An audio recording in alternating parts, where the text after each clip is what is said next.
Vice-Primeiro-Ministro Mariano Sanami Sabino Hateten, nono governo constitucional e a programa Hasoro El Nino nebe Semai.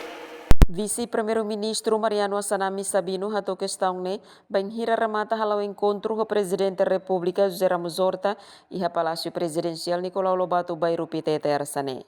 Nedehan preparação Hasoro El Nino antes ne Presidente da República bolu na governo liho si ministério relevante sira o insama halo preparação de Hasoro El Nino. Iha Hasoro malu ne Presidente preocupa makas com a El Nino nebe Semai.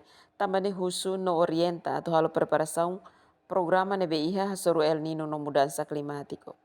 Além de iha lorong sanul resensia fulan junho, Presidente da República convoca reunião urgente com membro do governo no Agência Nações Unidas de halo preparação no prevene impacto fenômeno El Nino. Emerenciana Pinto, STL News.